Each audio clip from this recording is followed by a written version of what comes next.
Yes! We are live, OSD, Obsessive Sneaker Disorder, episode 360. Yes, 360 degrees. The summer wrap-up episode. We're talking sneakers since 2007. The celebration continues. Thanks for tuning in as you do each and every week.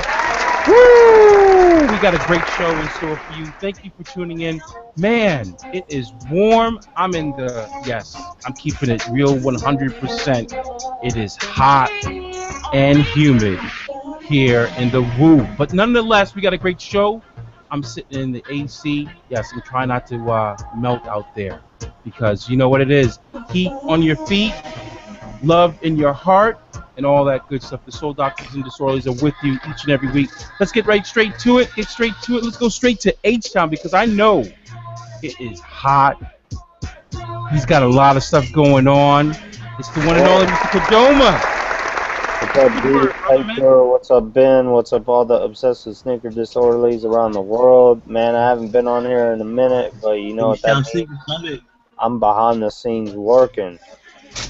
For real. Hopefully we'll have some more announcements for you soon, but you know, I always have obsessive sneaker disorder, even when I'm not on the show. You know, 24/7, 365, it does not go away. Exactly. So, you know, I've been copping some kicks. I'm not gonna show anything. No? Okay. I might show a little something later on in the show, but I have a lot more to show soon. Okay, cool. Let's go straight from H-Town to the NJ. That would be representing New Jersey. Ben Berry's in the house. What's going on, Disorderlies, sneaker watchers, avid followers, sneaker friends, fiends, and newbies. Shout out to D Wells because you know he's about the sneaker life because on top of his fridge he has sneaker cleaner. Exactly. Doesn't get much about that life. Exactly. You see it right there, right? Right about there. Yeah, right there. Oh, exactly. And guess what? I'm about to plug something, yo. Shout out to the people at Finish Line. I just a couple hours ago published the top 10, a list of 10 previously player-exclusive sneakers that you could buy now. These are sneakers that had a release date, but you can play exclusive. Yeah. Why is that not screen shared right now? Why is that not? Cause it's not the end of the month yet, and I don't know if I'm getting my invoice. So maybe you can look it up. He said, I gotta get my check. But not. Hey, sucker. Ben Berry. You know, the piece is called Previously Exclusive, PE. It's a playoff player exclusive, previously exclusive. Yep. Check it out. Kobe Hirachis. Yeah, man. PE, that's pretty cool. I like that. Nice, good work, man. Salute. Nice. I heard there's a lot more of those in the pipes. Oh, man. Including next weekend. Right. So exactly. Go ahead and sell off all of those peas you paid way too much for. Because they're coming. Yep, they are. And let's get the one and only Dr. Paper Chaser in the building. What's good, Disorderlies, Soul Doctors, sneaker aficionados, and lovers all around the world. Welcome to episode number 360 of OSD, Obsessive Sneaker Disorder. We've been talking kicks since 2007. Last week was our 8th anniversary on air. Let's give a round of applause for that. We made 8 years old. Through the years, through 2 presidential terms, we've had a lot of supporters and, you know, folks through our many travels and many episodes of the show who have come and been a constant and have shown their support in numerous ways over the years. The friends who have been made through sneakers and the things that have, you know, just developed and changed from there. So we got to thank all of you guys if we didn't get a chance to do that last week. So this week is the summer wrap-up episode right before Labor Day, right before kids head back to school. We're going to highlight some of the stories that made the summer. So since we got Kadoma on and we're talking H-Town for a minute, D, you just dropped a little bit of news that's been circling the internet real quick. What's that? Is actually no surprise at this point, honestly, for those who have been paying attention, and that is the fact that Dwight Howard has left Adidas and is now with Peak. So, He said, bye, Felicia. And we gotta mention in there that he left Adidas for Peak, but Adidas also picked up another Rockets player. Yeah, Dwight Howard on 20-something nationally televised games. Yep. James Harden. Yep. He's been hanging out with Kanye and Khloe Kardashian.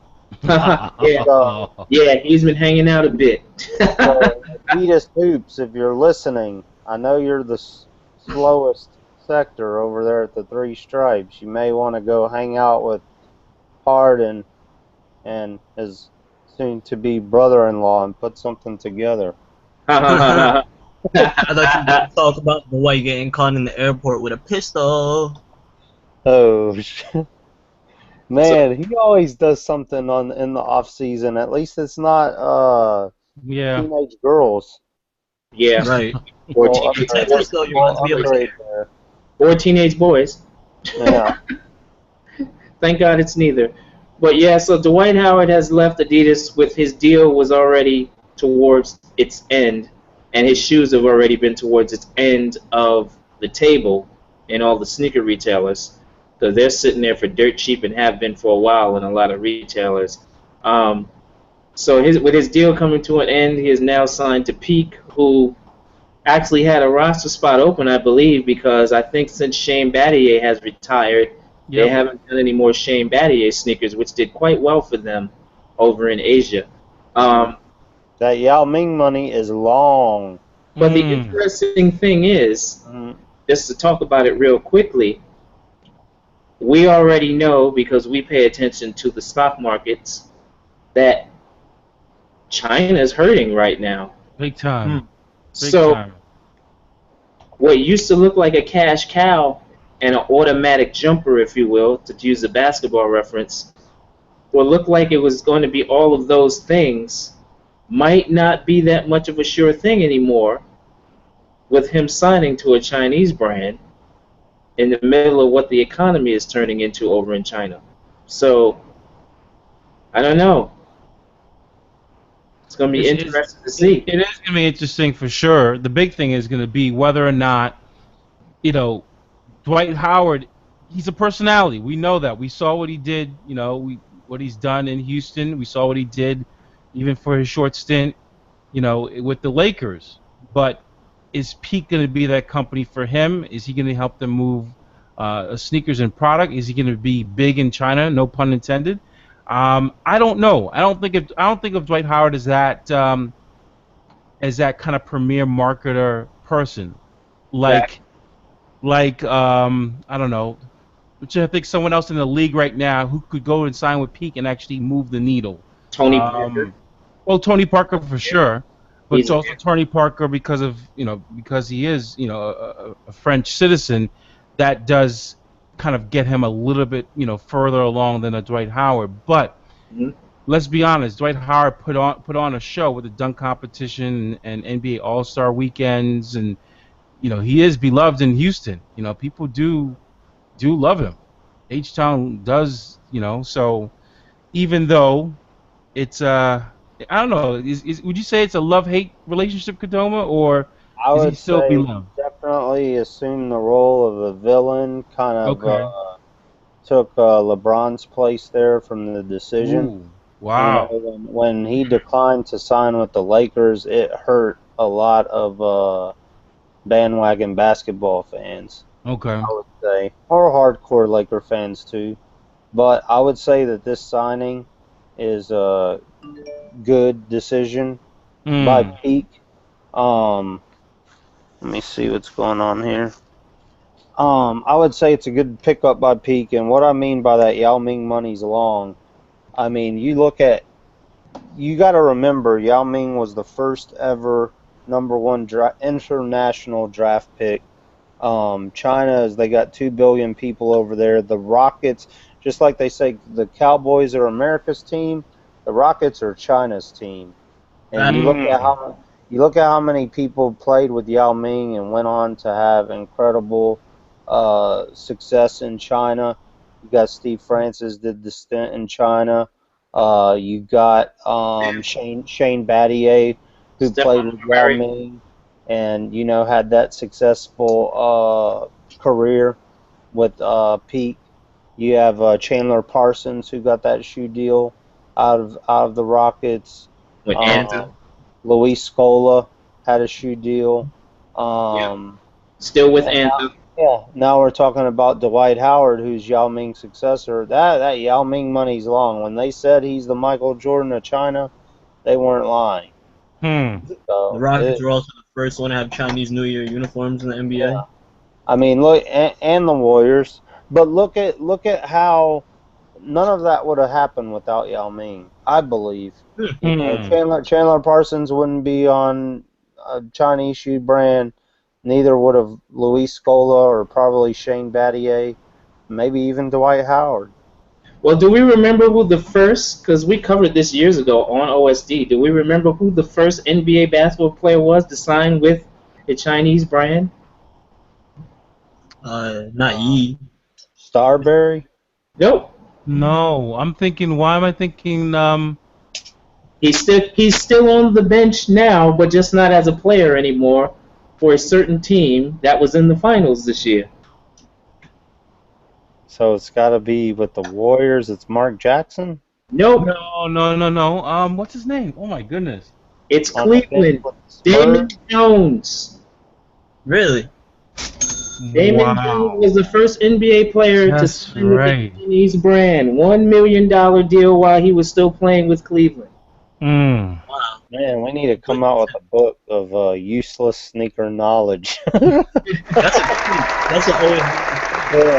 That actually opened the door for American NBA players. He opened the door when he signed, and after him, Shaq followed. Wow. What brand was it? It's Li Ning. Li Ning, yeah. And then Jason Kidd, we know what Jason Kidd did with his. Yeah, back in 2008. Yeah, Jason I'm gonna stay here for a little bit longer, y'all. Y'all go ahead. Yep. Y'all go ahead. We actually made an episode about it. Yeah, exactly. Yep. Man, good memory. I'm gonna dig up that article that we actually covered on that. We've got so much content over the years. My God. Yeah, for real. That's a Start gem. writing these down, dog. You got That published. the article is called "No Sleep Till China." Yep. That's what we called it. And we were still ones back then to cover all of that. I'm still predicting within the next 5 years they're gonna go after a marquee player here. I mean, they already have marquee players. I'm talking about like someone even bigger. How Adidas signed James Harden this summer, who was a candidate for the MVP. I think within 5 years those China brands will be in the running for those type of players, be it the next LeBron James or the next Stephon Curry or James Harden. So you're saying they're gonna pick up a rookie, like a really highly touted rookie? Yeah. Highly touted rookie or a top tier player. Who would everybody say on the panel is the biggest player signed to a Chinese brand right now? Biggest player signed to a Chinese brand. Biggest signed to a brand right now, you say? Yeah. I would say Klay Thompson with Anta. Yeah, that's a good player. No. Who would you say, Pape? Tony Parker's definitely the biggest. Yeah, Tony Parker's huge. You think so? Tony Parker right is now over there. I think Tony Parker's on his way out because of so many injuries and Man, whatnot. that's what they've been saying about every Spur. But he's not, ever since, let's be honest, ever since Eva Longoria stuff, what's homie messed up. Damn, homie. I mean, literally, it has been downhill for him. I think homie went up in points after that when everybody found out that she got his initials tattooed on her coochie. Oh. Oh. Is that the article page? So this is the article. Golly. That we did with a young Kadoma there. Yeah. A young me there. That's the article we wrote called No Sleep Till China, where we chronicled back then, and this was, gosh, 5 to 6 years ago. We chronicled the history of people signing. Yeah, Damon Jones, Li Ning, right there, late 2005. He was the first NBA player to sign to the Chinese brand. Wow, we were all over it. We're always all over it. We just don't always get the credit. Not that we care, but we ain't new to this. No, I'm doing the OSD podcast right now. Let me call you in an hour. So there goes the Damon Jones ad. Like OG Sneaker Talk. Sign in right now and watch it. There goes the Damon Jones ad, and then we chronicle. I can't call you guys. Shaq. How many people remember Shaq was on Lee? OG Sneaker I Talk. don't even remember that. Yep. That's crazy. Yeah. August 2006. Man. We're talking 9 years ago. And then, as D. Wells mentioned, here's J. Kidd. Mm-hmm. J. Kidd wrote them for a while. And here goes Kevin Garnett when he signed with Anta, who Kevin Garnett is already on his, what, fifth shoe? Fifth shoe, yeah. With Anta?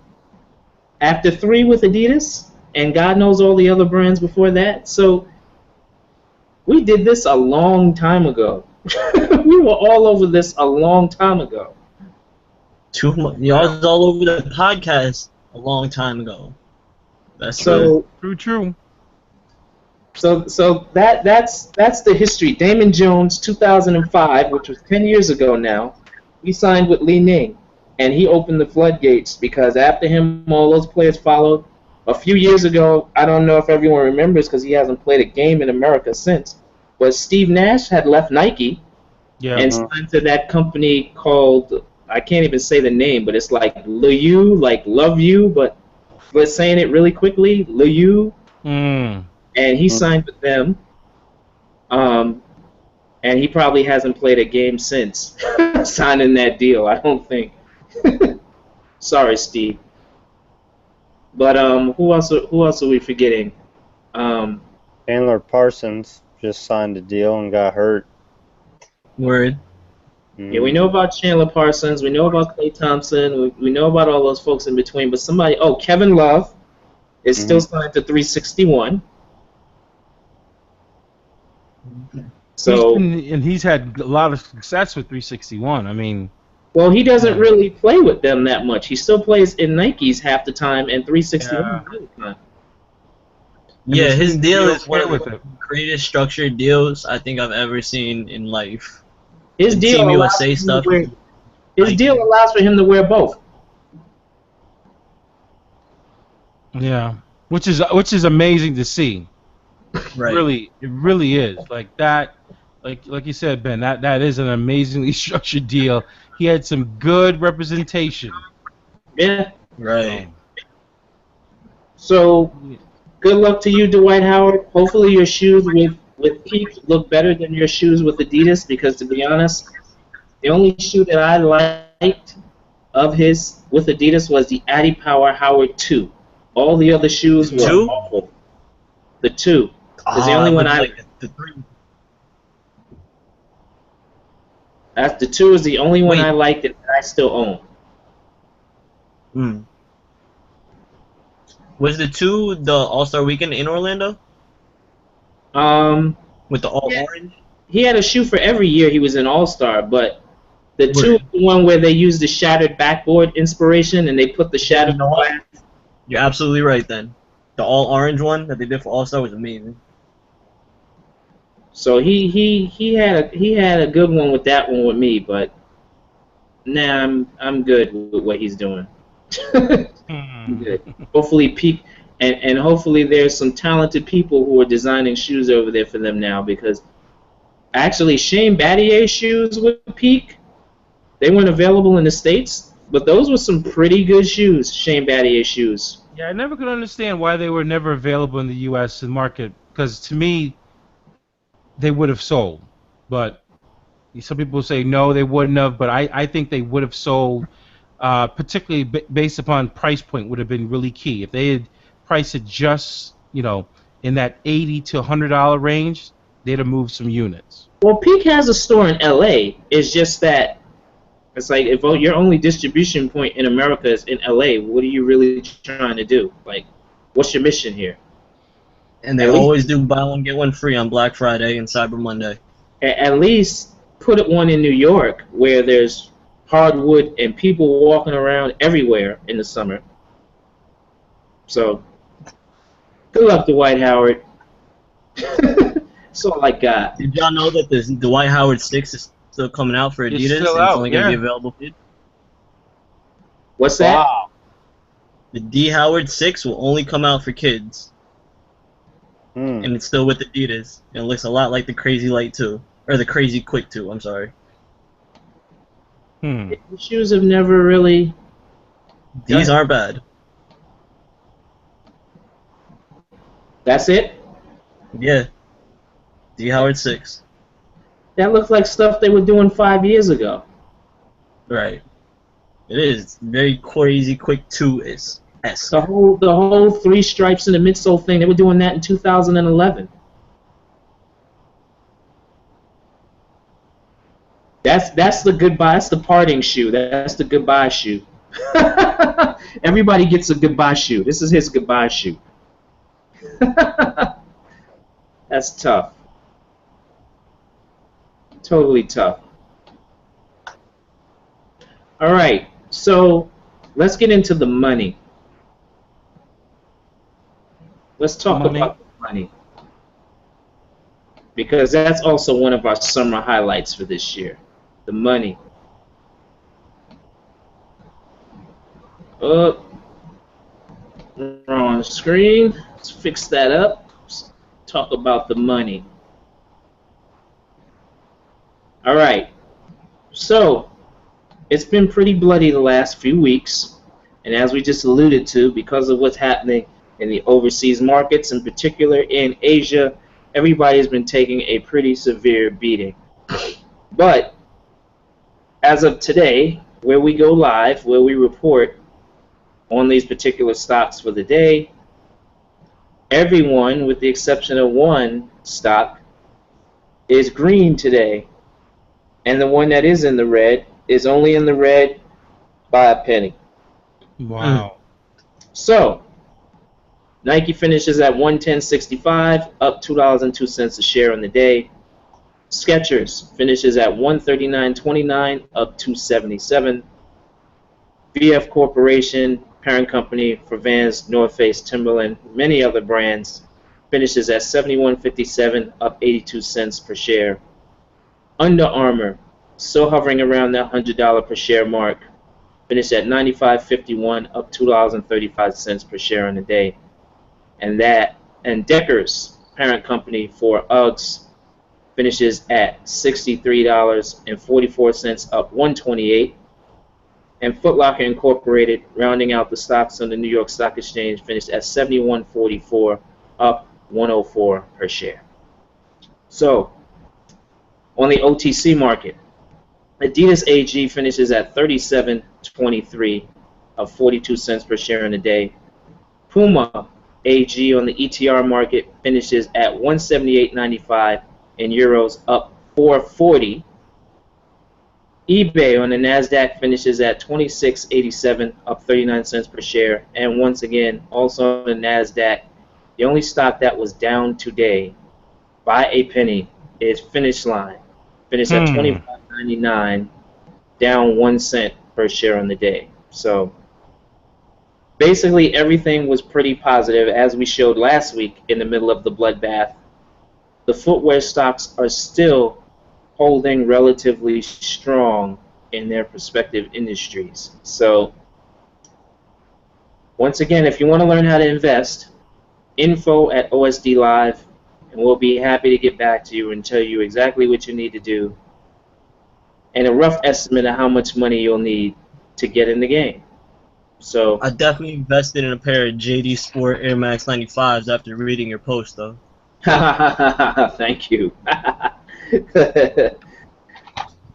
So one of our summer highlights, gang, is involving Skechers. Skechers became the Yep. number 2 sneaker brand in America this year, and they aren't there now. They're about $20 off. But Skechers' 52-week high at one point in the summer was $160.36 per share. At that Yeah. particular point, they were an entire $40 per share higher than Nike. It's crazy. That happened this summer, for real. So I guess that poses the question, with back to school time coming now, what do we see for Skechers going into the next major holiday season, that being Christmas time? What are we thinking is going to happen? Because it seems like there's no stopping the train. It's going to be hard for anyone right now, stock-wise, to beat Skechers. They are on a tier. We know they have the 3-for-1 stock split. Their stock, I mean, another huge jump for them today. What is that? $2.77. So closing 139.29. Yep. They've got a lot of money. They've been winning. This is this time of the year in the fall with some big marathons, triathlons that are coming up in North America, and then everything leaves because of winter and goes to parts of the Caribbean, Hawaii, and elsewhere, South America. So, which is part of their strategy. And they continue to grow and win. So that's going to be amazing. But we know that Nike has people drinking from the Kool-Aid fountain, as usual. And what that means is, at the end of the day, people are still, buying Nike product. VF Corporation, we're probably going to see an uptick, I bet, like you've already alluded to, with the, with winter coming. Foot Locker and Finish Line, I'm surprised. I'm surprised that they, Finish Line, I'm surprised that they haven't seen a bigger increase, but they're going to be more aggressive. They're going to start picking up real soon. I mean, back to school was big for them, I heard. I read a report that their back to school numbers were really, really good. They were happy with them. Foot Locker, yeah, they were winning too, but I think Finish Line had a better overall growth. I have to go and pull up the article and talk about the percentage numbers. But yeah, I mean, right now, let's be honest, it's all about Skechers and Nike. I mean, and then we can't forget Under Armour. Under Armour is definitely in the mix too. Under Armour, this is their season right now. They're loving this because guess what? College football's back. You've got all these youth sports in general. Training of all kinds. Yeah, I mean, all these kids now. You look at them back on the field hockey, soccer, football, everything right now. These kids are wearing some of everything, but the one thing I noticed as driving by or even hanging out, at a couple soccer fields or football fields, Under Armour is winning big time. Big time. Especially their cleated footwear. Their cleated footwear right now, I walked into Dick's yesterday with my daughter to buy some new soccer cleats and just looked at the store shelves and looked at what was on sale. Under Armour was killing it. I mean, and when I say that, killing in a good sense, the stuff wasn't even marked down. Adidas, Nike stuff was marked down. Under Armour was still full price. So that message to me, that was loud and clear. And you're leading to our other summer highlight. Loud and clear. Talk about noise. They're making some serious noise, and we know what Pretty soon, NBA season. Yep, exactly. Here goes our the rest of our summer highlight, which, of course, Crazy. Under Armour had a very big year. In college basketball, they had a big year. In the NBA, they had a big year with Steph Curry and Golden State Warriors winning the title. The Curry one flying off the shelves in everything but sizes above 13. Sorry, Yeah. D. Still find them. Yeah, that's good. Oh, I got an Under Armour tidbit to share with y'all. And, Keep going. and now, officially today, unveiled, officially today, by UA Basketball, are pictures of the Curry 2. Yep. Not a bad looking shoe, people. Not at all. Not at all. Not a bad looking shoe. And the shoe releases late September, Ben? Is that the release date for the Curry 2? I'm not sure. I know next week they're selling them in China, that same colorway that Stephen Curry's holding. Yeah, September 6th they come out in China in this particular colorway. Man. But I'm about to show you something that Dave Dombro is probably going to call the show and be like, why are you doing that? Well, we probably should do it then. I mean, they'll be alright. Let's see. Said, no, we're going to save you from yourself. Nah, it was cool. They made it public. So, Well, that right there is Curry 2 low. Yeah, that picture's been out since last week. The Oh, Curry I took that picture, by the way. Well, that picture's all over the place. You should ask. It shouldn't be. So where was this? Was this unveiled where? The Elite 24 practice first day. Okay. Yeah. What is that? And that's the Curry 2 low? Curry low. Wow. Okay. You- One of the trainers that was wearing them was told to take them off after I started taking pictures of them. Of course, because you were taking pictures. You don't wear it to something like that. There are people like me that exist in the world. I'm not the only one with a DSLR. Yeah, but you're the only one with a DSLR that knows what you're taking pictures of.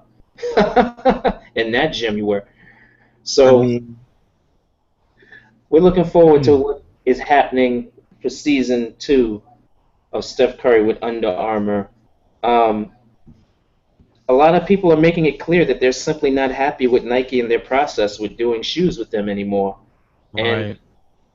And they have options. They have a lot of options that are pretty lucrative these days.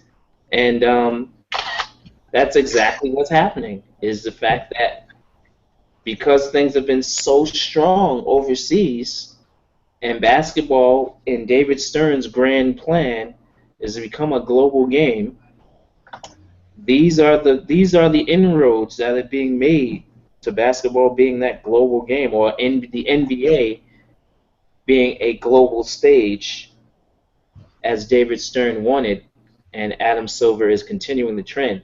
So you have more options, athletes. You don't have to believe the hype. And Steph Curry is doing quite well with going the other way after all the issues he had when he was with the swoosh. So these are not bad-looking shoes. I can't wait to play in them. right. Yeah, they look good. I like them better than the one. And there are some very talented designer folks over there who are working on these projects. They're doing Sean it. will tell you. Sean was at the Elite 24. I saw him. The kids were actually going to wear the Elite 24 shoe. Instead, both team kids, most of them wore the Curry 1 low top. Yep. Instead of wearing the Clutch Fit 2. Yeah, I'm not a fan of the Clutch Fit 2. Sorry, Under Armour. Ooh, I like it better than the first one. I totally don't like it as good as the first shoe. They might have the Rookie of the Year in Emmanuel Mudiay. Well, they may, but I hope he's not wearing the Clutch Fit Drive 2. I hope he's not wearing the 2. It's an ugly shoe. He's still wearing his PEs, I guess, of the first Clutch Fit, the low top. Like he still trains in them. Yeah, the Clutch Fit Drive 1 is a great shoe. They really did it with that. That 2 is a disappointment coming from what the 1 was. Really? So- I like the tech in it. It has that micro G foam lining, and it's the charged midsole, and the cushioning is the charged foam. but the lining is the actual micro G foam. It's like snug, like to hoop in. I really like it. I totally hear you, but that shoe is ugly. True. I like ugly things, I guess. Ben is crazy. I want to see your girlfriend, little brother. I mean, what state? What state? All right. So that's the UA highlight. What else do we have? We're missing from Under Armour. No, not from UA, but summer highlight in general. The D Lillard one, which is amazing, and it's Adidas' best-selling basketball shoe. I've been championing this for the last couple months. No sneaker has sold better for Adidas than the first D Lillard. Yeah, have you seen you? Are you kidding me? $105 basketball sneaker that you can wear to the court and play in and walk around in. Try to find the D Lillard one on store shelves. I have seen no one wearing it. In every store I've been into, I've seen it in abundance. Have you really? I see more D Lillards than I see Kyries, and I see a lot of Kyries. That must be a Patterson thing, because in New York, I don't see anyone wearing D Lillards at all. At all. You can walk into any sneaker store and find every D Lillard color option available to you. Kyrie's gone. I was talking, I had myself muted. I don't know if you heard anything, but I like the Curry 2 better than the Curry 1. Yep. D Lillard. I got some feedback. Somebody's volume high. Or is that just me? Oh, my bad. But anyway, I like the D Lillard, but I don't own a pair. I don't see many people rocking them. I think that shoe is something that's missing today, a basketball shoe that translates well to street fashion. You know, I could see that shoe being rocked with jeans and stuff a lot easier than most of these shoes. You were asking for summer highlights? Yep. I'd definitely say Vans had a hell of a summer. They released their first skateboard video ever. Was met with awesome reception. They did an awesome job at the premiere of the video.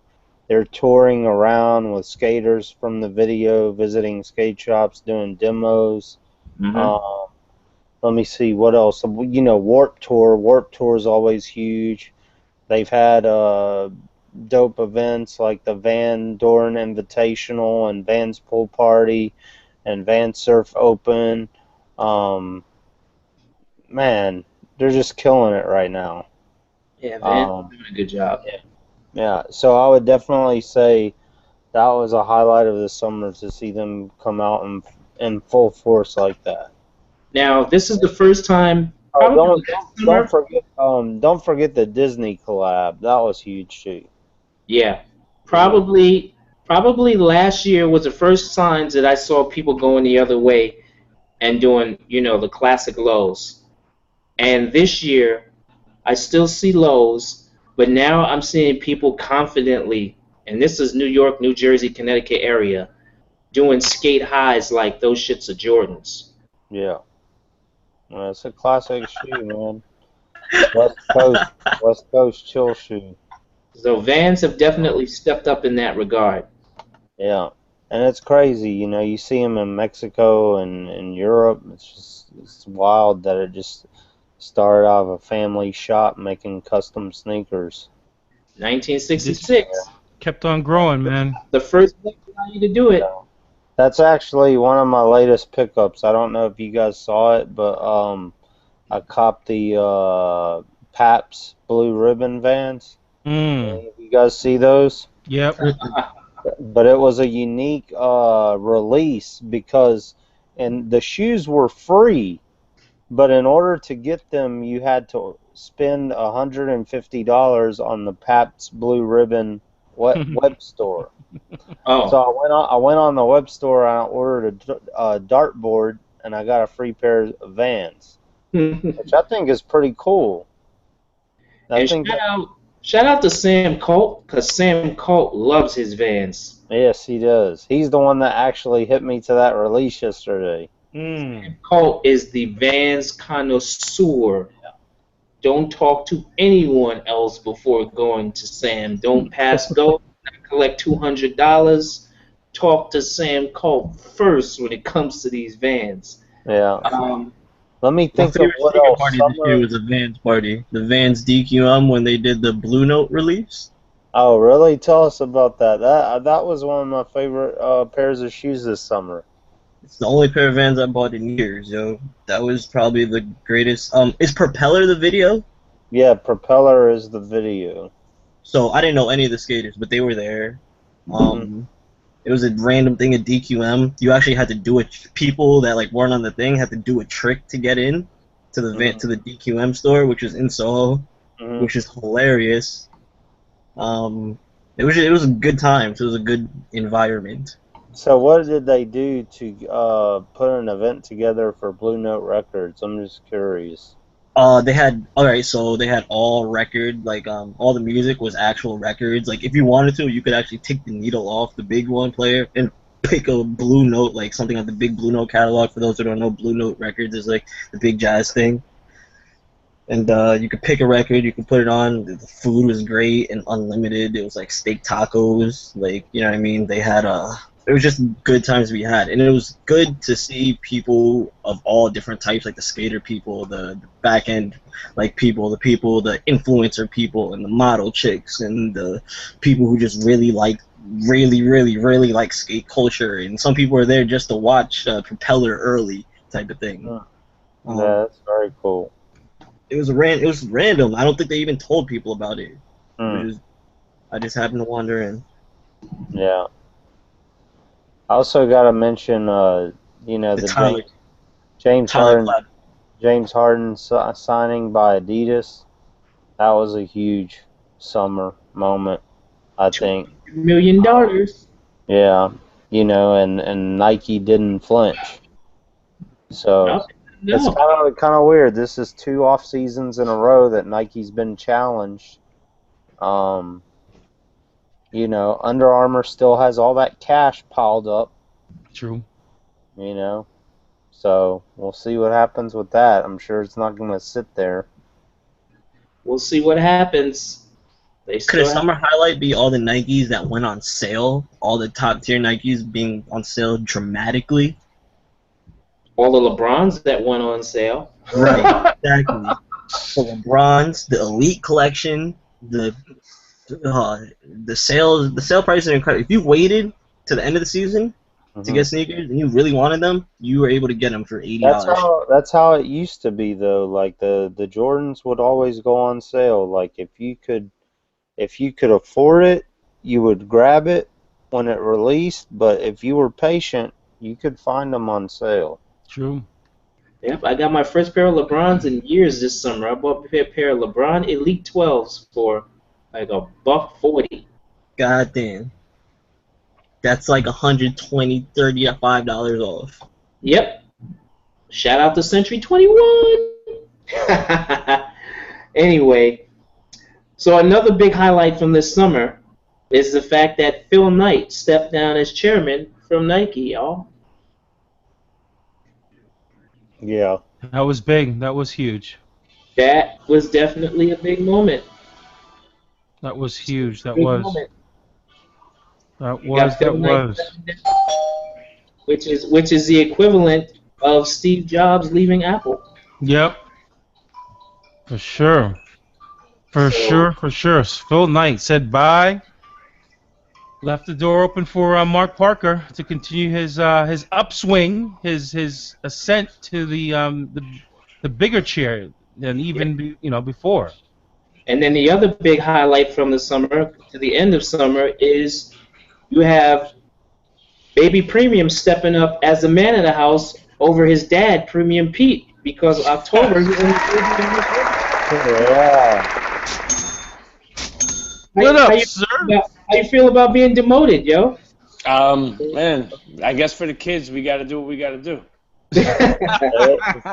Yo, first of all, I want to shout out Deep, man. He got a mic. That mic looks like you're about to drop a 16 on that shit, man. Yeah. Hot, literally. Tell him turn his headphones up. Right. Turn my snare up. Turn my snare up. What up, everybody? Shout, I see Kadoma there. He hasn't shaved in like 6 months. You know, I see him. You know. Yes. Congrats to Kadoma though, but because he definitely he lost a lot of weight, man. He looks great, man. You know, he reminds me of like even like people like Scarface. You know, they lost a lot of weight. Mayer, they lost a lot of weight. So health is wealth, man. I mean, I really shouldn't be preaching that because I eat a lot of like fried shit and crazy shit, but But you gotta eat this. Yeah, most definitely. Yeah. Hashtag you gotta eat this. Yes, sir. Shout out to you in a real good episode on the Trey the Truth episode. It's my favorite one that you guys did recently. Yeah, Trey the Truth is somebody that I would love to see him doing like a kid's cartoon, so we could like ease him down. He's like he's like so like thorough, you know what I mean? Like every time when you speak to that kind of person where they're like so like well, that's what I do. I'm like, man, like you would just love for somebody to be a little bit more. But hey, listen, I can't. That's how he is. You know what I mean? That's how dude is just thorough. I mean, you ask Kadoma, he knows him. Yeah, performed at Sneaker Summit this year. And he sold. That's what's dope too. Like sneakers and Kadoma's doing some more stuff where like Trey got a table at Sneaker Summit and he was selling his CD. It's hard to sell CDs. That's pretty dope. Like I think if people were there and they got a chance to like have him sign it and stuff like that. So I mean that's pretty dope. Like because this day and age, it's like it's hard to do things. But if you raise the bar a little bit, I think people are into that shit. It's hard to sell music these days because no one wants to own it. No one wants to pay for it. Exactly. No, that's such a great point, man. Because I'll be honest with you, man. It's like. And I can't lie too. I'm involved in that. I mean, like, if somebody sends you something, it's hard to buy it. You know what I mean? Like, unless you really support somebody really and you want to put that money in their pocket, people don't buy music. You know what I mean? Like if somebody on this call put out a project, it should be all right to go out and buy it and support it. You know what I mean?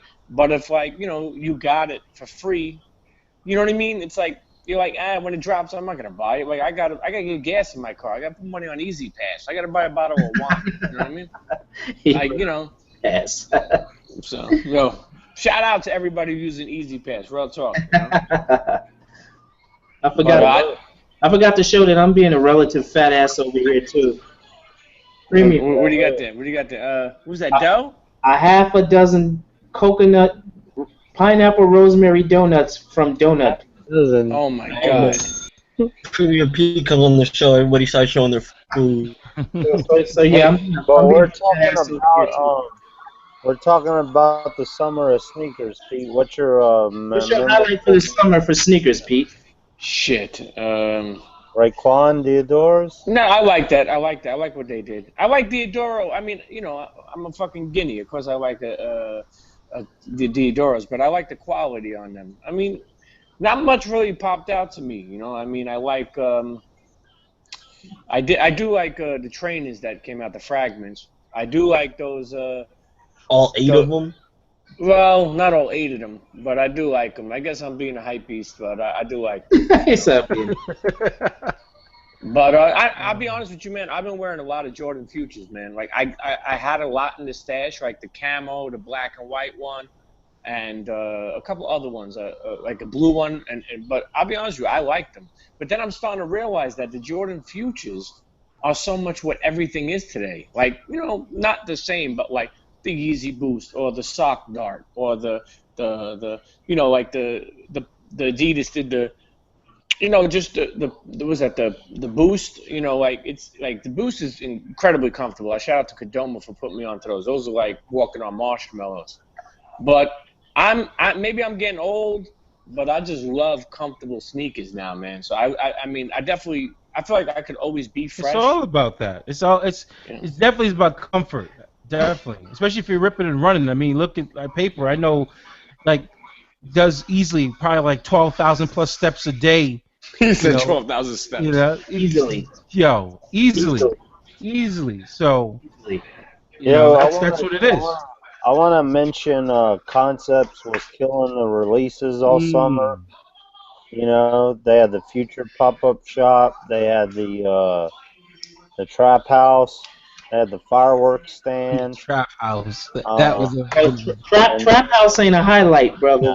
Yeah, well, it's amazing. it It's is. It amazing is a how memorable moment in the summer of sneakers. absolutely memorable. Um, Yo, it's amazing how trap house has become like a trendy word. Like yeah. motherfuckers are eating kale now. Like people are eating kale. Like everybody's eating fucking kale. Like I don't understand. Like like I don't know, man. I don't know. Like would you ever think when we were growing up? And I don't want to sound like the old man on the show because I'm already talking comfortability and all this other shit. But would you ever think when we were growing up that they would have like a T-shirt line called Crack House? You know what I mean? And Yeah, you think Trap people House will wear it? sneaker. Or you think like I would never ever imagine that to be true. And look what we have. I mean what's that called? Trap Star? That brand, is that called Trap Star? Yeah, Jesus, man. Yep. Yeah, I mean yeah. yeah, that brand is doing real well. You know what I mean? Like I guess everybody wants to be a trap star, you know? We Yeah. gotta say Packer Shoes is doing good with the releases too. They release Big summer for Packer Huge shoes. summer. Yeah, you're right. I forget that they've been consistently, releasing sneakers. I mean, yeah, they had the Diodors, but then you also have some of the other stuff that they released, say at the end of 2014, and then so far this year. I mean, here we are in September. They actually have what? This is their third release They've so been far. killing it this last summer. So yeah, they've been on fire. Yeah, they've been doing it right, man. They've been making it fun. Mike Hacker, I mean, he's been up on. I saw a clip today of him up on Sway in the Morning on Shade 45. He stopped by there. So Hey, man, listen, Mike Packer is doing his diligence, fucking getting out there and really shaking hands and kissing the babies. What I like is, and D would definitely is someone who understands this and speaks about this, is they're telling a story. And I love, I used to love SBs when they used to tell the stories. I thought it was dope, We don't really have those theme stories no more. And I feel like even the events he does, like with Pro Keds with Bismarck, or they had Larry Johnson, or they had who else did they have? Like Dominique, they had a Dominique Wilkin. Larry Johnson was non-cipher though. Larry Johnson was totally non-cipher because when he did the 4-point play, he was not wearing no Fila F100. Yeah. I mean, not everyone knows that information, Dr. Paper. Nah, but real talk. I really think that Packer is, and I like the fact that he takes the time to tell the story well, and even with Raekwon, like how they reach out to Mikey Likes It, and they had him put an ice cream. That was dope. It's dope. You know what I mean? Like this is dope. This is like what I think that the culture needs, like all that fun shit, the shit that you could like bring your kid to, after and it became such a pain in the ass to buy sneakers. Yeah, you gotta battle bots or get an app or get a bribe the manager.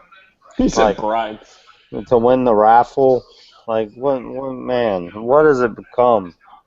Yeah, and people, and you know what's even more amazing? People will hit you, even if they haven't spoke to you in a long time. I know there's memes about it, but it's so true. And I'll be honest with you, I don't know how people have the balls to do that.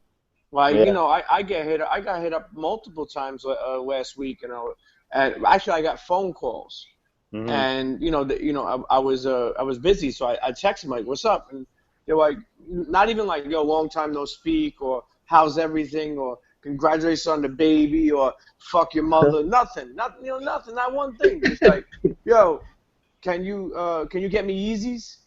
And then so I write like, whenever somebody writes that, depending on what time of the day it is, I write like "Good morning" or "Good afternoon," or you know what I mean, like kind of like you don't greet somebody, you know what I mean? Yeah. And it's that just shows you how powerful these sneakers are. Where you have like even like. I'm sure everybody on this call has been through this. We're involved in the culture. So, when shit hits the newspaper or something, people will say, "What do you know about those Yeezys?" They're the ones that'll tell you, because they know that you're like the source. Yeah. You know, Shout yeah, out to Ree for Sneds, because he put it out there so eloquently, and it's Yeah. exactly oh, that's right. That's right. Yeah, you're right. I remember he did that. He did that recently, a couple days ago, right? yeah, he did about a week ago. He put that out, and it's so true. He's like, man, at the end of the day, like, come on, bro, and everyone keeps calling you because they want them Yeezys, Where are you, Yeezy? Hey, the frame on that cartoon was funny where he was like, Ninja, we ain't heard from you in like 2 years. Exactly. 2 years. Yeah. Yeah, man. Yeah, man. Who's on this call? Kadoma? What's what? Barry, my man Barry's on there. Ben Yeah. Berry, yep. Ben Barry, well, Ben Barry drinks fucking Merlot. I like him. I fuck with him. He drinks Merlot. I fuck with Ben Barry, Yeah. What happened to Anita Heat? Where's he? He's around anymore? Yeah, he is. He's probably dealing with kids and homework right about now. Yeah, shit. Yeah, since school started back. School, they've been in school almost a month in ATL. So. Yep. Well, let's continue with the flow. I don't want to interrupt, but So Paper's got this great story up right now, and So the last highlight, I believe we discovered it. Did we talk about this last week on the 8th anniversary episode? We did. Or was it? So let's get Premium Pete's take on this one. Okay. Financing sneakers at Flight Club. Flight Club now allows you to finance your sneakers. You can get, now this article doesn't necessarily go too far into it, but just to throw it out there for what it is for you, Pete, Flight Club will allow you between $1,000 and $10,000 of credit. You have 1 year to finance your purchases at an interest rate of between 10 and 30%. That's the mafia. The mafia behind that. The mafia. Let me tell you something. That's the response I was waiting for. Let me tell you something. They found the way to fucking leave. Imagine that conversation with Flight Club. Like the fucking, what's that guy's name? The Spanish kid and the Chinese guy or whatever. All them fucks. Imagine that shit. Like, hey, we got a meeting with Tony. Listen, hey guys, how do I get the fucking front you money? We can finance. We have these kids. We charge them vig. And, they turned around and I made it happen. Actually, to be honest with you, first time I seen it, I thought it was dope. And then I said to myself, exactly after that, like 5 seconds after that, like, that's terrible.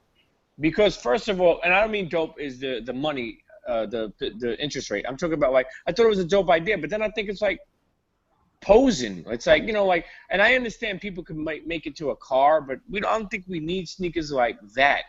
But to be honest with you, eBay's been doing this shit way before they did that, no? Yeah. It doesn't, Right. So, right.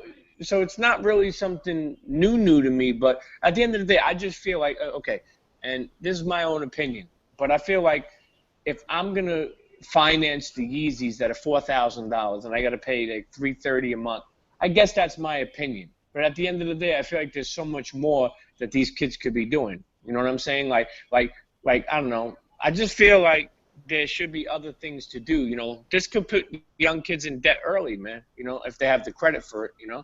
Because it's like you want to be that person. Like you want to.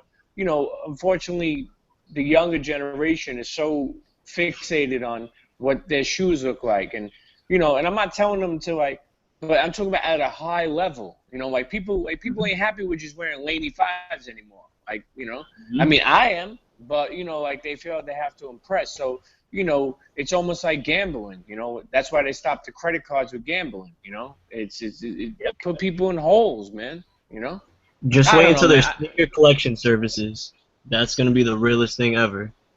Oh, my God, yeah. Well, a firm is definitely going to put a black eye on your credit score because they're not coming knocking on your door for those sneakers.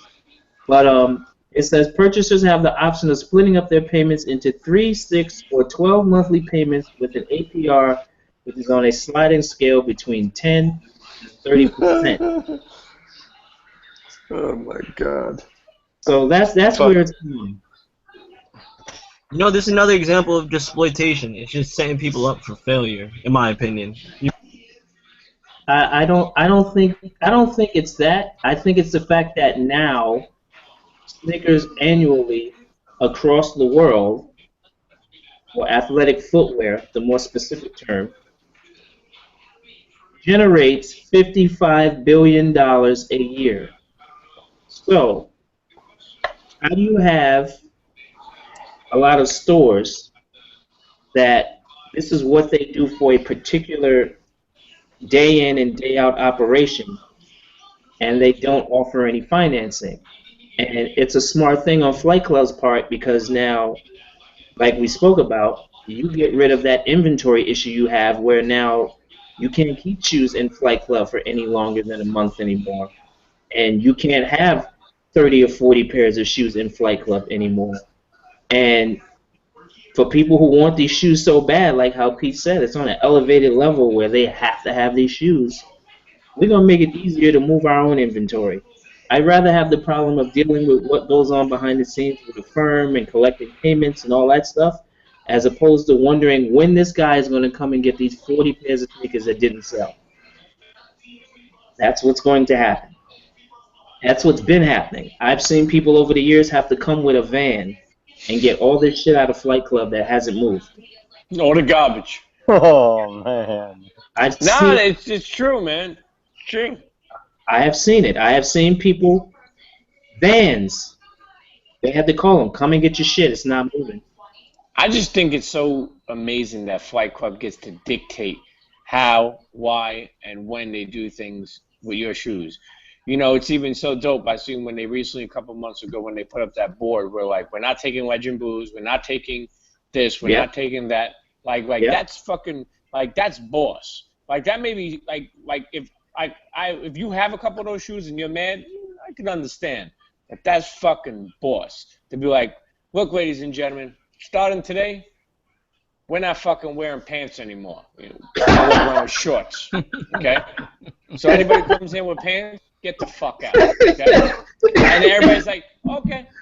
I don't know. That's fucking, that's incredible, man. That reminds me of this sketch I heard D-Ray Davis say before, where he's like, guys go through so much shit to get into the club, and women can just come with a little short skirt and show a little bit of TNA and they get in.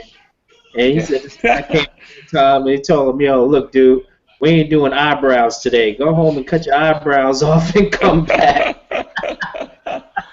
Oh, man. Yo, I wonder if that guy D-Ray Davis ever gets confused for the activist, the protester D-Ray. You know, I'm sure he had to. Most definitely. You know? But, yo, Fight Club, man. Really elevating, man. You know, like, and I remember in the beginning, like, and even sometimes I would complain about, like you can't base the price off of Fight Club, but they have become the benchmark. You know, they have become, I mean, they're still around, man. They're still doing their things. I mean, you know, 10 years. And they're busy, they're packed, and, you know, at the end of the day, like, yeah, Flight Club, like, people talk about Flight Club or resellers like they're ruining the game, but some people get in where they're fitting, and I understand it. Like, I've seen people there, they don't even speak English. See, people who don't understand, in New York City, when people come to shop, there's so many fucking tourists, and they're not worried about if they're being a hypebeast or not. They're not even wearing socks. Their fucking feet stink. They don't Trust me. They're like, give me this, this, and this, because they know that the dollar is either stronger or it's a better bargain, and they love sneakers or trainers, as they call them, you know, and they love that they could get it in different flavors. To me, tourists are how the hustlers were back in the day, buying Air Forces in different colors. That's my definition of how tourists are, and they don't think like that, you know. I mean, and we can't control everything. I mean, we could just point out what the fuck is wrong with it. That's how I feel, you know. Yeah. So when you're the first and the biggest to get somewhere and stake your claim, that's what it is, and that seems to be what Flight Club did. It's not, they weren't the newest or anything, but to a lot of people they're the first, and they're the benchmark. They think big sneakers. They weren't the first though. Yeah, they weren't the first. They're based on the first or the biggest. One of the two. Okay. No, but they're still alive, and like you know, I mean, I'm sure Sean could attest to this. I mean, he's been around there hanging out. politicking and messing with them since Green Street. I mean, I remember us being outside with Chris, and how Chris used to not make people come in if they were wearing tight jeans and yeah, nah, it's Tuesday, no tight jeans, get the fuck out of here. You know, like he was a sick bastard. You know, I'll tell you one thing. You know, one thing about Chris Vidal is he's a sick bastard. But a lot of people learned a lot from that kid, and they never told him that. You know. That's true. And you know, it's sad. It's sad because you know I personally learned a lot from that kid, and you know, and you know, he's a good dude. I wish him nothing but the best of blessings. But you know, I will say that you know. I'm talking like he died. God damn. Nah. I'm just saying. Let that get out. This is the internet. So you know what happens when I say that? Oh, come on, man. No, I feel like I'm doing stand-up right now when you just put that type of that noise behind me. Like, I feel like this could be a future of me getting booed off a stage, you know. Now wait, Pete, sorry to cut you off, but you did some stand-up this summer. Yeah, I'm trying to get back into it, man. Talk about that for a minute. It's something I've been dreaming of doing. I really want to do it. Like, I really want to do it full time. The problem is that. You know, like I have material, I have stories. Obviously, I just live life. But the problem is like going through the process. Like I'm not somebody like I respect our culture. I respect hip hop culture. I respect sneaker culture. I respect. You know, I just can't go into comedy and be like I'm here. Pay me. Who the fuck are you? You know, I got to earn my stripes. Even though I got somewhat of notoriety and I could get people to come out, but I still have to build myself and really I'm not worried about failing on stage because I'm meant for that. But it's just a process I got to take, and I'm taking those steps. I wish faster, but the only problem is it takes a while to make money with that too. So I'm focusing on things, you know, just had the baby that are really making money. You know what I mean? So you know, life, you know, passion projects. You know. You think you'd be better at doing the actual stand-up or doing like writing or like being a showrunner or things that I do? Because I saw you Seip's improv thing. Yeah, that was cool. That was a good look. Like someone was like, "Oh, that fool," because I was in the crowd. But you know what I mean? Like it's UCB, so you know it's really dark back there. Yeah. It's funny because like one of my lines on there was like to turn the lights on. It's too dark. I don't know if you remember that. And yeah, exactly. And then when they turned the lights on, I thought I was on ecstasy and fucking like the fire marshal. I was like, oh, turn them back the fuck off because you know I didn't want to see everybody there. But we had a good time, man. And I got some clips of that. It's you know it's on the YouTube channel. You can just YouTube Premium Pete. But yeah, I really look forward to trying to get into comedy more. Really, just you know, just pushing the envelope, doing different things. And I'll be honest with you, like my life has been so up and down that I just love laughter. I love comedy. Because like I feel like if I don't laugh, I'm gonna cry. You know, and comedy keeps me alive. Real talk. Like I love laughing with people. I love it. You know. You should laugh at these Hirachi boots that I just put up. And man. Let me tell you something. That looks like something that like this Dominican kid near me would wear. I would never fuck with those. Never. Damn. Yo, wait, what is that? A zipper? Does anyone remember the Air Max 95Zs? Oh my God, those are garbage. Remember those? Yeah. So this is that reincarnated all over again. Yep. I've seen 4 colors of these, and I know they're coming out in the 4th quarter. Yep. So yeah, man. So Pete, we're looking forward to hearing that update on the next stand-up routine, man. We'll come out to support.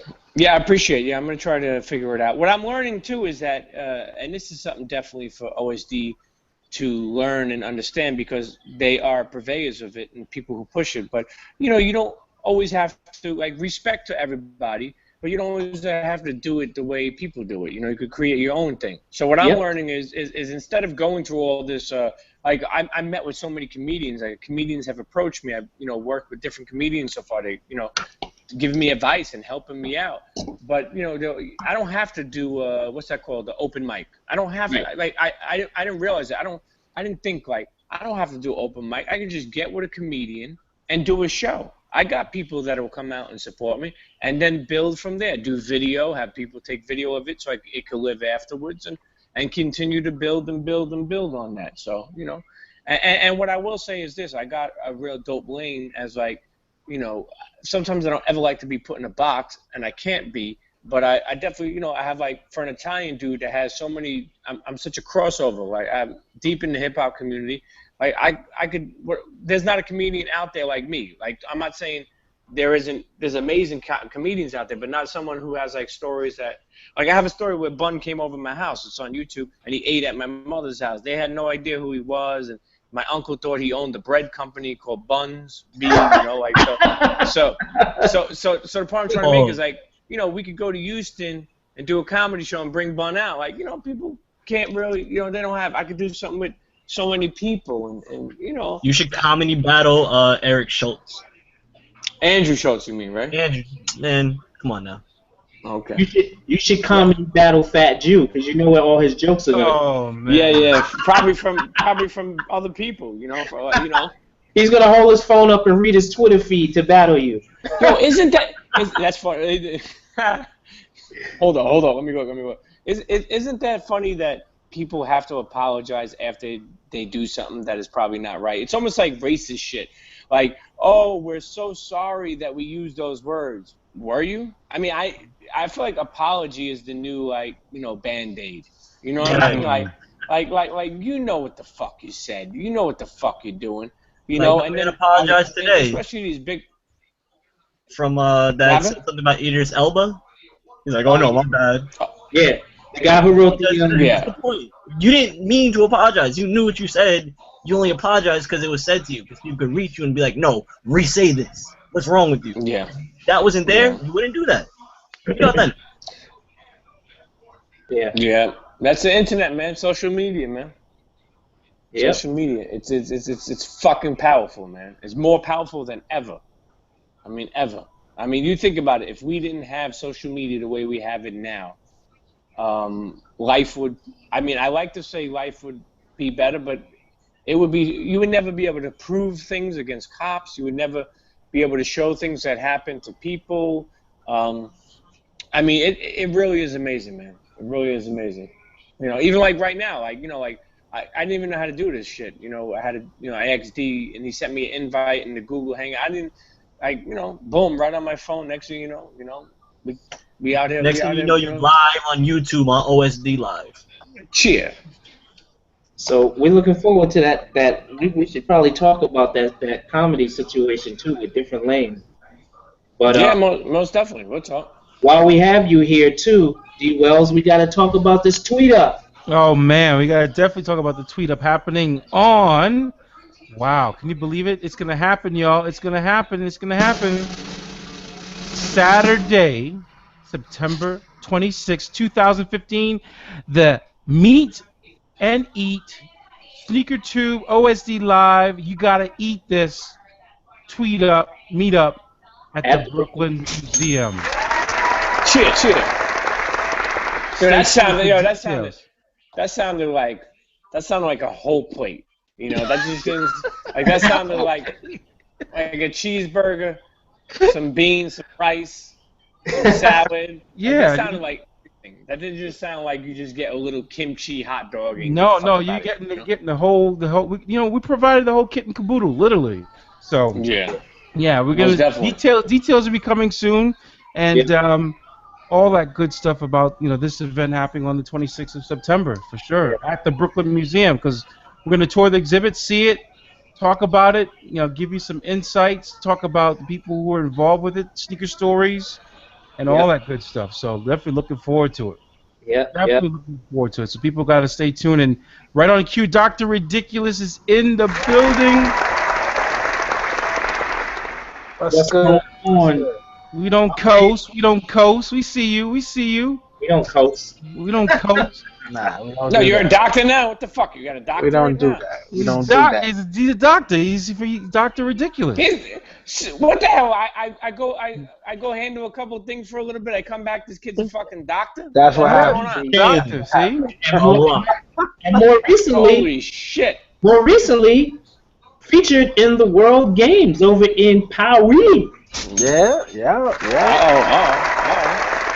That means he's getting that Pyre snatch, man. That Pyre snatch is coming. This dude right here. Hey,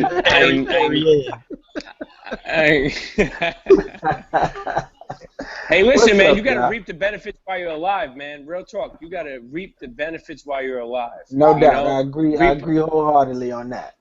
Reap them. Some people are like, nah, I want to take it slow. And, you know, like I ask a lot of people who move on up about groupies. I'm like, yo, how do you handle them? And don't get me wrong. We're not only talking about groupies. I'm just talking about, like, reaping benefits.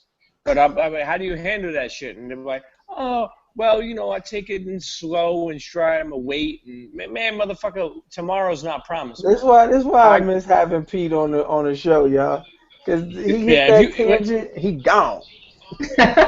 Listen, you got a groupie in Sweden, you got a groupie in London, whatever it is, all right? Tell wife you'll be back tomorrow. I ain't got no groupie. I ain't trying to get you in trouble. I'm sorry. What's up, y'all? Sorry I'm late. So good. We gotta wrap up the show with you providing your summer highlight. Now we're gonna recap really quickly which summer highlights we already discussed. Okay. So Man, I don't know. I haven't seen Steve since he got back from Paris. I know, it's been a while. What up, Cadone? Have you been on the show since then? Yeah, last week. Yeah, been slinging that French baguette around fucking Europe. Did you talk about what people were wearing in Paris? You know, I didn't, and I can real quickly. It was really obvious, and I think it starts with the football, soccer culture over there. Adidas is a big thing in Paris because for the longest time, their country, all of their sports teams were sponsored by Adidas.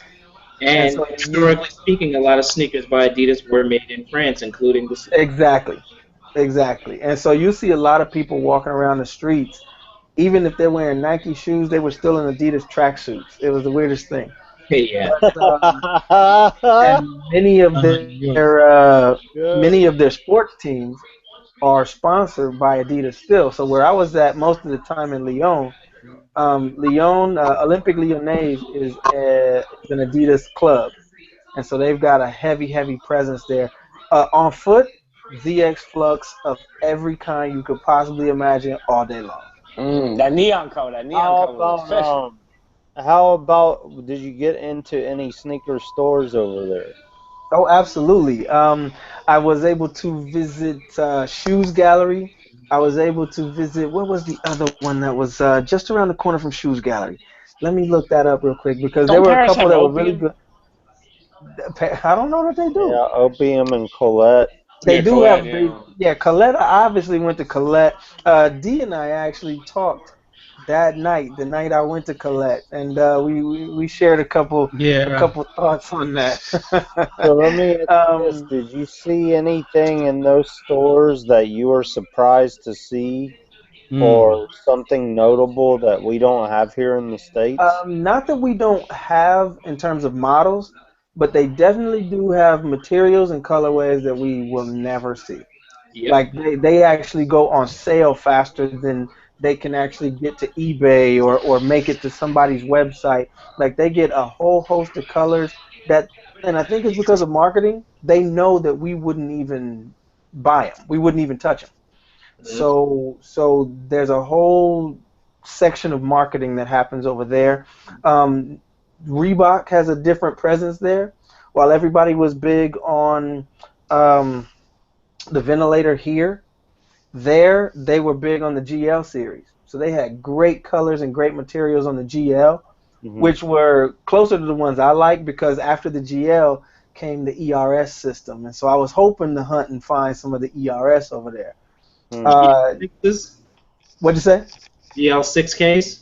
Yes, the GL6 were, man, I mean, colorways you couldn't even believe, materials on point. Also, New Balance, because over here, New Balance is a Made in America thing, they're just across the English Channel. So they had a whole host of New Balance made in England. Oh, man. Yeah, tons of that stuff. And D, I did get connections, so we have direct... Okay.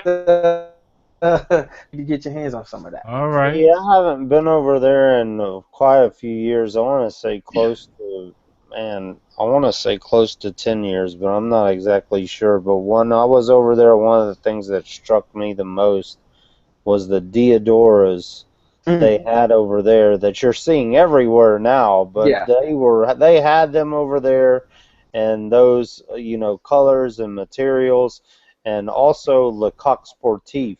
Well, Le Coq Sportif is a native brand to them, so that's their version of Nike, and they are still quite proud of it. Yeah. And they're standalone Le Coq Sportif stores. There are also Le Coq Sportifs in boutiques and other galleries, and so they have a real strong presence there with the tracksuit. But Le Coq Sportif in France right now is more along the lines of an Izod or a Ralph Lauren polo, where they do shorts, they do polos, they do the real country club lifestyle happening.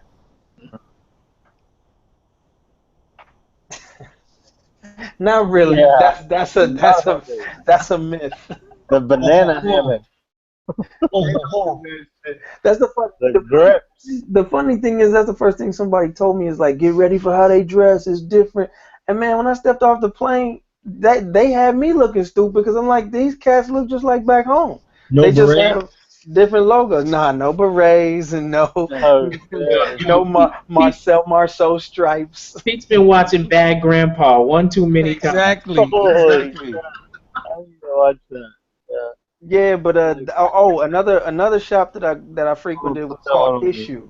Issue was a really good shop over there. And they had a lot of the Reeboks and New Balances. I pulled up the pics right now. They had, for instance, a running New Balance here that we know about, they actually had in different materials. So they had luxe materials on regular running New Balance. Fresh foams? Yeah, the fresh foams in leather. Leather and suede. Wow. And so that was at Shoes Gallery. And so those guys they had stuff off the chain. They had, ZX Fluxes that normally you could only see on eBay type of thing, or on one of the blogs and such. So that one was the one with the dual straps going over the top that we all saw the neon color, but this was just a straightforward kind of luxe version. See if I can go back to Issue. Show you some pictures of Issue. Yeah, Issue here was just around the corner from Shoes Gallery. Nice little boutique. The guys at Issue were real cool. There's that GL. They did a lot of GL6. Yeah, it's a nice. Yeah. So it was a good time, and the guys were actually, when I rolled up, dude was doing what we all do, getting a good shot of them kicks. Oh, wow. So he was just outside doing a catalog shot. They're the boys over at Issue, and so it was a good time, man. It was eye opening to see that they have an eye on style that here we reduce it to athletic lifestyle or athletically inspired, whereas there, what I did notice is they just took it more as style. You didn't have to explain your way out of an athletic outfit.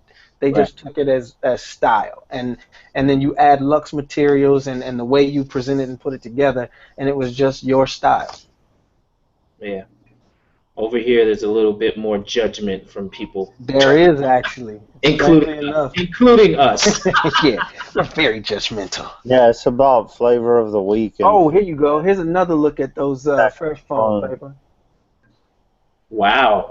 Yeah, that's off the rack fresh foams at a boutique. That was another boutique around the corner from where Issue and everything was at. So that's made in England? That's the made in England stuff? No, those were just these weren't necessarily said made in England. This was just they took their actual performance line and they made style and fashion versions out of them. Wow. And so they had jersey knit toes with a type of fly knit sidewalls, and like they were doing stuff that, like I said, we will never see it here because they can't even sell this fresh foam here off the rack, let alone in a boutique. Well, these were in a boutique in Lyon, not even in Paris. So they move units in a totally different way there. Yeah.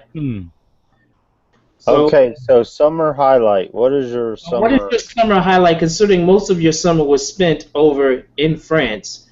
Yeah. I'm gonna run you through the recap of what we talked about already. Okay. So we spoke about the opening of the rise of sneaker culture. We spoke about the Skechers stock and the 3-to-1 split. We spoke about Phil Knight stepping down for Nike. We spoke about Flight Club offering sneaker financing, and we spoke about Under Armour's big summer. So out of those, what would be my highlight? No, just Those are the ones we already spoke about. So in case you want those ones we talked about. You know, I think it would be anticlimactic if I went with anything other than being overseas. And my highlight of that was being able to see our lifestyle through their eyes, and seeing that we're not the only ones who have cornered the market on sneaker talk. Not us in general, OSD. We definitely cornered that market. Let's keep that real. But just in general, as a culture, I remember thinking, am I going to get over here and not have any boutiques to go to? Like, of course I knew about Collab, but who else is over here? Will I be kind of outcast because everybody's in, like you guys were thinking, berets and loafers and short shorts? Like, what's going on?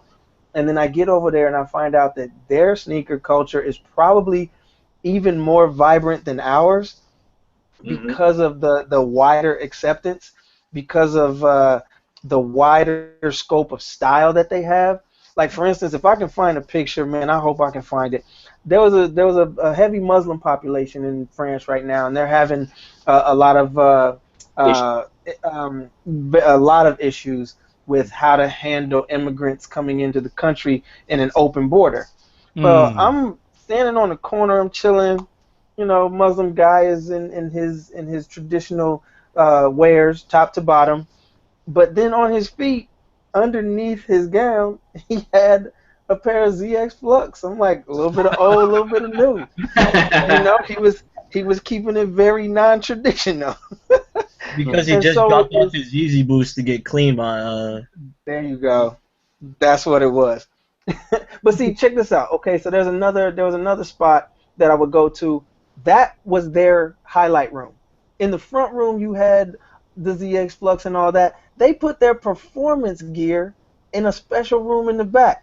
They revere things in a totally different way. So I think my highlight was seeing our culture through a totally different set of eyes. And what they like, what they revere. They're trainers. You know, that's what they call runners over there. It's trainers. And if you had trainers, you beat them up. You walked in them because that's what trainers were made for. But it wasn't something that they were ashamed to do. They don't do a lot of dead stocking over there. They wear their gear over in France. That was another big surprise. You know, like I had guys flipping out back here when I got those Unholy Cumulus Prestos. And I put mileage on them. And over there they didn't even bat an eyelash. Like, it was like, oh, sweet shoes, man.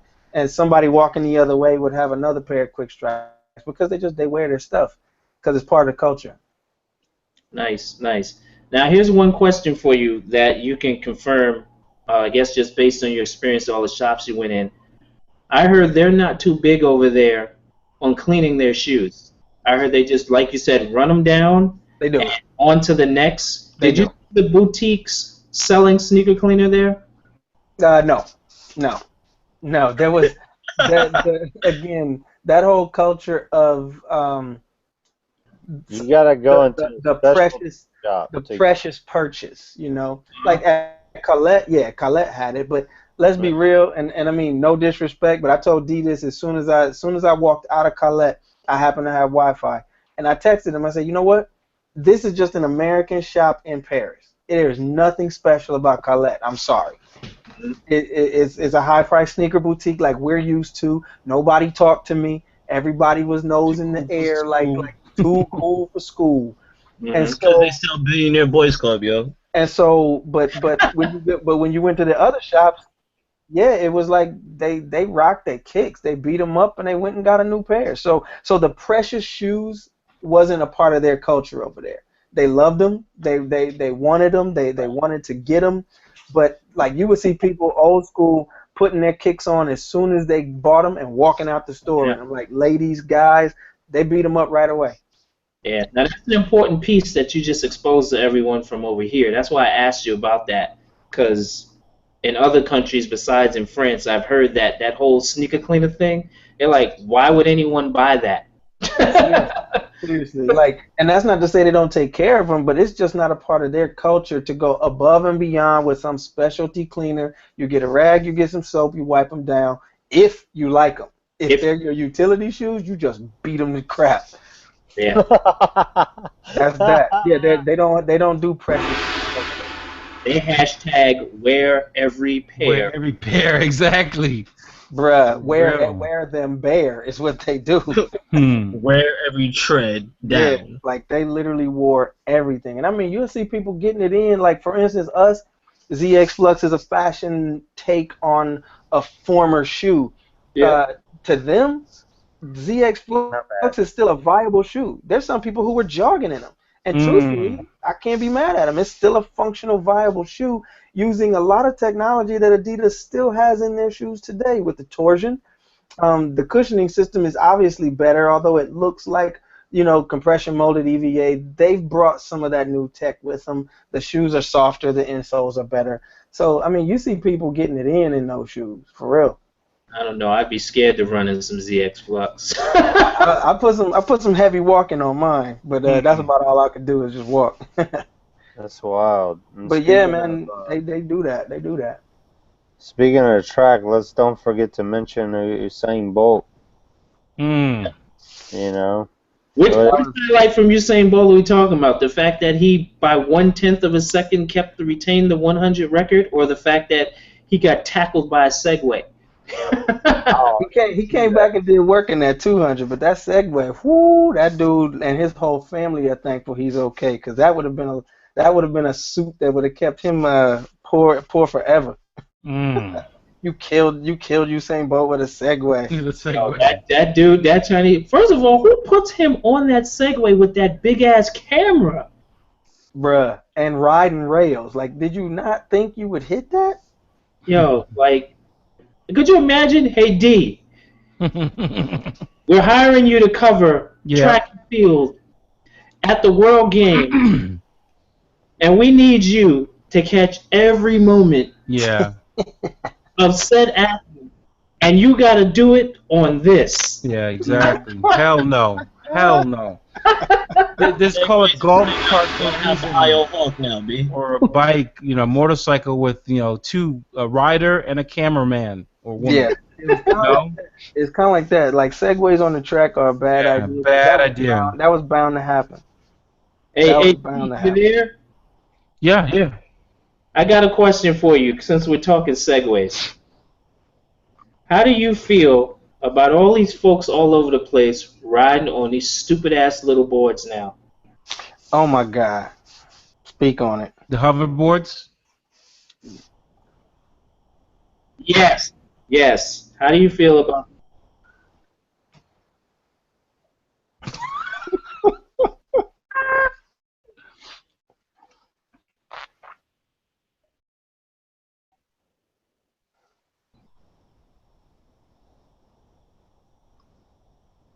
Yeah.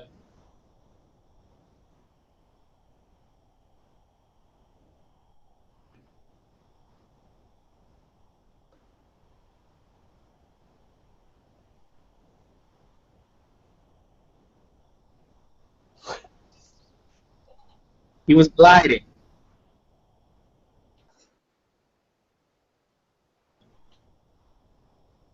Wow.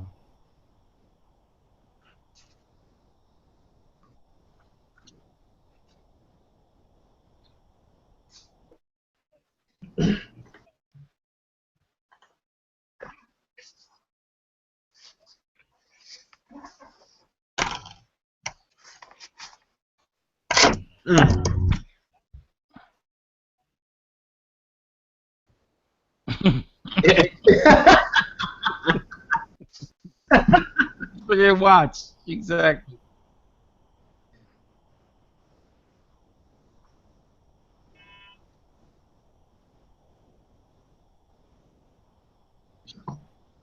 This is just gonna lead to the further obesity of the country, yo.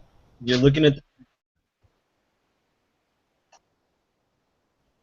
Heard that. Yeah, I can't do those little gliders or hover things, and I can't wait to be in a situation to trip someone off on and just see their little headlights and taillights whizzing down the street.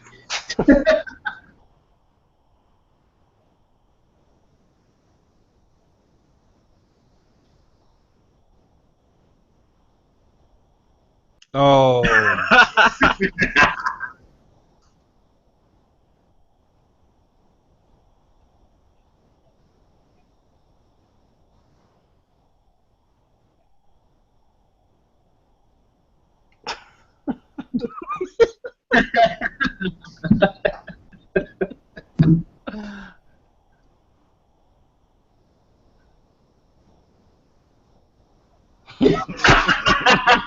Wow.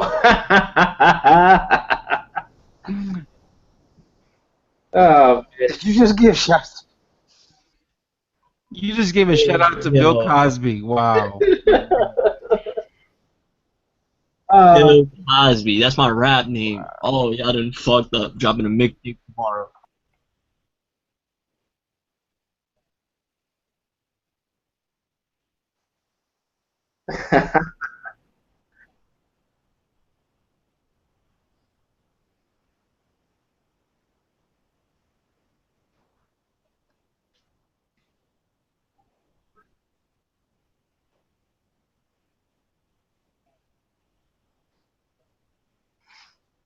Mhm.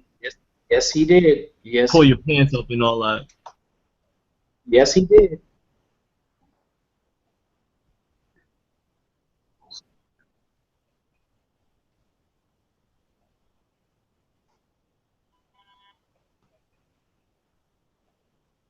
Yeah, it's true. Bill Cosby from the late 90s into all through the 2000s was shitting on us. He was getting his Republican on. He was straight shitting on black people. I'm immune to that shit that you guys do. I'm Bill Cosby, bitch. You better act together while I.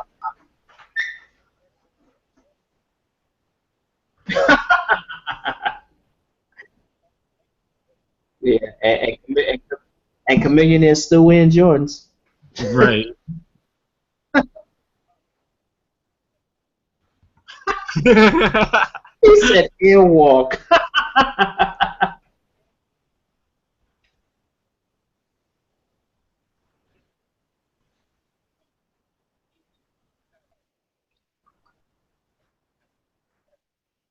Hell yeah, he could do it.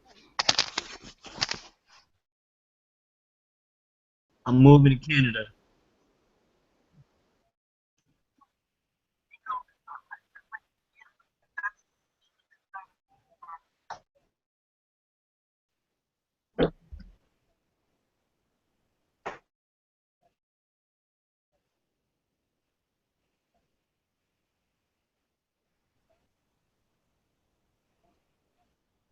Listen, This is the thing that I think though is the American people are used to doing this shit because we done lived through Sarah Palin, we done lived through all these others who were leading the polls in their respective years, and it's like right up until the real decision need to be made, and then everybody snap back to reality and be like, but I'm not voting for him. Like, oh, he's cool, he speaks the truth, he does this. That's all fun and games when it really don't matter yet. When it's on the line, how else would you explain everybody in the whole damn world hating Obama, but he got voted in twice?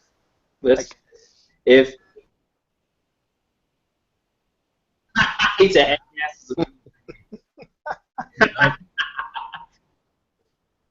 Jersey.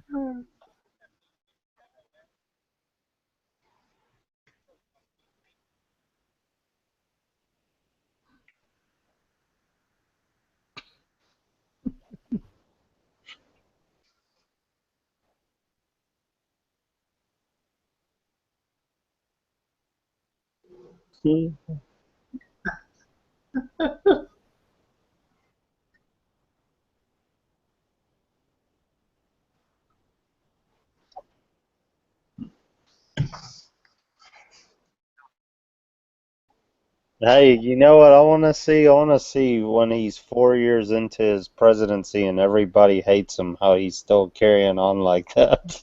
I want Why are people talking like he's a real candidate?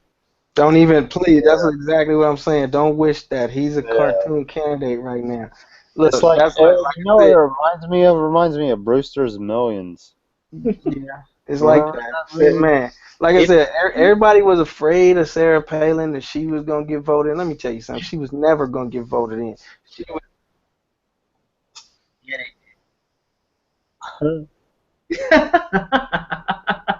Nah, I like my women knowing their direction, knowing how to read a compass. I'm good.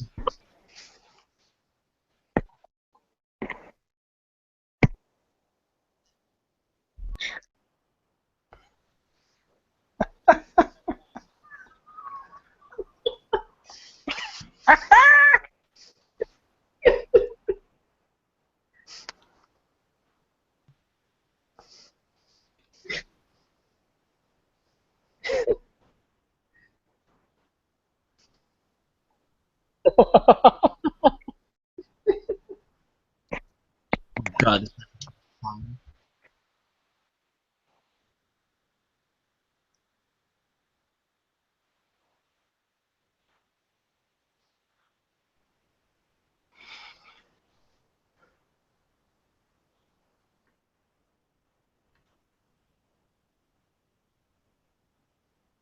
Roshan.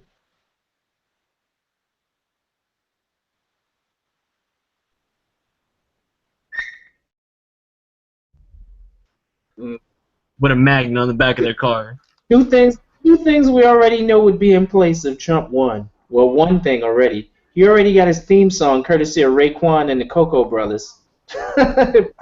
Black Trump. Coco Bravas. And I want to see all the knockoff Donald Trump sneakers that get created, just like when Obama won. Oh no! It's gonna be a Jeremy Scott with a toupee on it.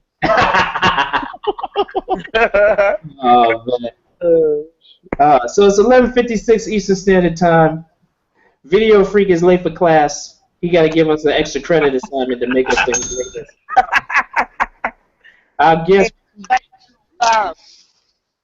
Our guest Premium Pete. Thank you very much, Premium Pete, for joining us. And we're gonna have you back soon so you can update us on the journey with comedy. Definitely want to keep up on that. And Kadoma, we're expecting an update on the next summit next time you pop back on, brother. Yeah, I hope so. And Ben Berry, we're expecting an update on that article you wrote. Hopefully your check is in the mail so that you can finally share something. Nah, I was lying. I know they're gonna send the check, yo. Finish Line, Ben Berry. Check out Previously Exclusive is the name of the piece. All right. No, put me on. Tell me. So we'll be back next week. Well, actually, we won't be back next week, D. We're off next week. We're off next week. So we gotta wish everybody a happy Labor Day. Enjoy Labor Day, y'all. Enjoy that. Make sure you get your grilling on. And we'll be back the week after because we know everybody's getting somebody ready for back to school, especially if you're a father or mom or whatever the case is. We'll be back the week after with episode number 361. Hey, can we talk about how the kids hurt our pockets for this back to school time? We can talk about that next episode. That's what I'm talking about. Got your pockets looking. Oh. You know why? Because that's how my pockets sound when I open it up. Do you play it again? You sound like right here a jail phone. I was just about to say the same. They about to ask you to put in $2 for a minute.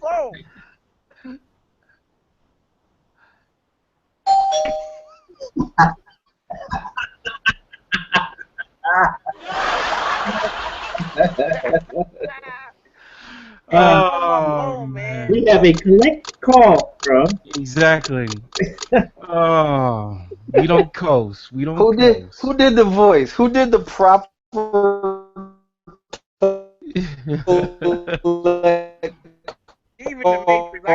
voice right? You ain't know Sean used to moonlight as the collect call voice. That's hilarious. It was like we have a collect call from Tariq.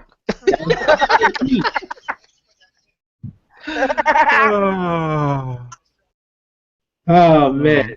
So we'll be back in 2 weeks with episode number 361. Once again, we got to shout out to all the disorderlies because they are graduating from the summer 2015 social studies.